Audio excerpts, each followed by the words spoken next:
untuk merubah diri saya dan saudara. Bahkan akhirnya kita akan dipakai menjadi berkat. Menjadi bagian keluarga-keluarga Allah yang memuliakan Tuhan. Saudara, jangan kira kita bisa menutupi rahasia hidup saudara di dalam dosa. Saudara mau tinggal di dalam gua, jangan kira mata Tuhan tidak melihat saudara. Saudara punya 5 simpenan, jangan kira Tuhan tidak tahu. Saudara berbohong mencuri uang dari cash register tiap kali, siapa tidak tahu saudara? Mungkin bos saudara tidak tahu. Itu hanya contoh-contoh kecil kehidupan di dalam dosa. Tapi segala yang tersembunyi saudara, Tuhan melihat. Saudara yang mungkin pendetanya tidak berani menegur, karena jika ditegur hilang, orang-orang demikian tidak akan luput dari mata Tuhan. Jika di tempat ini saya takut menegur saudara karena kalau saya tegur dosa saudara, saudara tinggal dengan lelaki lain, saudara meninggalkan istri atau suami dan anak tinggal dengan lelaki perempuan lain, saudara akan pergi meninggalkan jemaat. Lebih baik tidak saya tegur. Tuhan melihat kehidupan saudara. Tuhan melihat kehidupan saudara. Jikalau saudara hidup di dalam dosa, apakah saudara sebetulnya bisa memiliki satu jaminan bahwa hidup saudara itu dalam berkat Tuhan? Tidak. Tetapi jikalau saat ini merasa saudara sebetulnya orang Kristen dan hidup di dalam dosa, saudara mungkin saat ini terseret oleh kedagingan saudara, oleh nafsu saudara. Dan seperti Paulus katakan, aku adalah orang yang paling berdosa, aku diampuni dan Tuhan mau mengampuni saudara saat ini. Tuhan mau menjadikan hidup saudara berguna. Jangan akhirnya kita merasa berguna, pada akhirnya kita sebetulnya sampah. Yang menyampai kehidupan dalam dosa siapa saudara? Saya sendiri, saudara sendiri. Sedangkan Tuhan sudah mati di atas kayu salib itu untuk memberikan masa depan yang kekal, untuk memberikan pertolongan, untuk memberikan satu kecerahan di dalam perjuangan saya dan saudara di Amerika ini, saudara.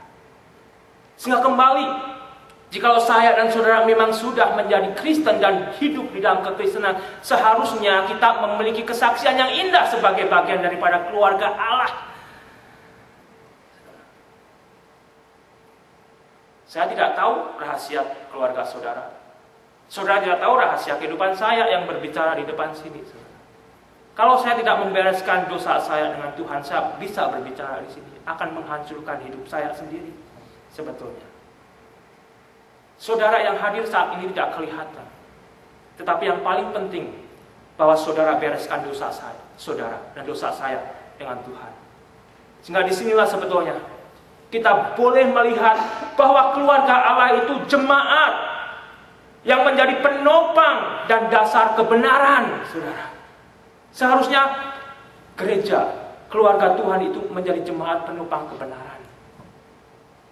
Sehingga seharusnya saat ini juga jikalau saudara baik menjadi bagian daripada jemaat di sini atau jemaat di mana saudara berada, kembali ke tempat jemaat saudara sendiri, menjadi bagian tiang-tiang penopang dan dasar kebenaran.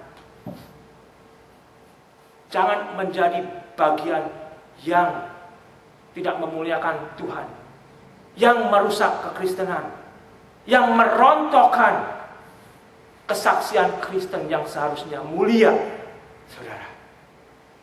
Seharusnya mulia. Sehingga kembali dari sini kembali diingatkan, kekristenan tidak diwakili oleh Presiden Obama, meskipun dia menyatakan Kristen. Kekristenan tidak diwakili oleh seseorang manusia. Kekristenan seharusnya harus mengembalikan dari Presiden Obama sampai kepada saya dan saudara untuk hidup di dalam kebenaran firman Tuhan. Kalau tidak, firman Tuhan yang bagaikan pedang bermata dua itu antara akan membersihkan saya dan menyelamatkan saya, atau akan memakan saya dan saudara. Karena anugerah Tuhan sudah disediakan. Maukah saya dan saudara menerimanya? Karena dia sebetulnya adalah Allah sendiri, saudara. Di ayat 16. Yang mati di atas kayu salib itu. Yang kita ketahui di dalam sejarah dunia, bukan hanya di dalam Alkitab. Itu adalah Allah sendiri yang menjelma menjadi manusia. Dia telah menyatakan dirinya dalam rupa manusia. Dibenarkan dalam roh. Yang menampakkan dirinya kepada malaikat-malaikat.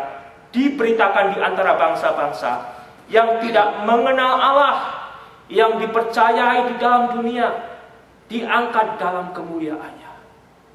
Satu misteri yang secara akal kita terbatas, yang secara akal kita merasa kepintaran itu tidak mungkin terjadi, saudara. Bagaimana Allah yang tidak tampak itu bisa mewujudkan dirinya dan turun ke dalam dunia dalam rupa manusia yang disebut Yesus dan sudah mati 2000 tahun yang lalu. Bagaimana mungkin itu, saudara? Tetapi kemungkinan tersebut sudah menjadi mungkin.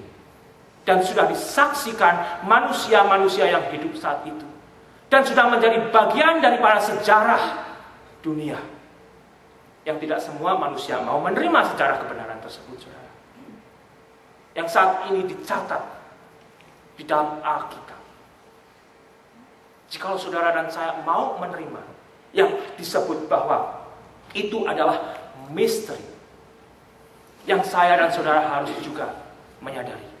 Misteri Tuhan di luar daripada kemampuan otak manusia, saudara. So James, the church supposedly, as the Bible said, that we are the pillar and the ground of the truth, the foundation of the truth. Supposedly, the world will find the truth in the church, in the life of the believer. But can they find the truth now in the church? Not always. Not always. But we supposed to be that way. Every church of God, the church of Jesus Christ, is supposed to be the foundation of the truth, the pillar and the ground of the truth. How can be the truth if it is without Jesus Christ? Because He is the only truth. He said, I am the way, the truth, and the life. So if I and you want to know the truth, it's in the Bible. If I and you want to live by the truth, we need Jesus Christ to live in me and to live in you. Sehingga kembali saudara, jika saya dan saudara mau hidup di dalam kebenaran, saya bukan manusia yang benar. Saudara lihat diri saudara besok, saudara, atau nanti pulang dari gereja, saudara akan melihat bahwa diri saudara bukan manusia yang benar lagi.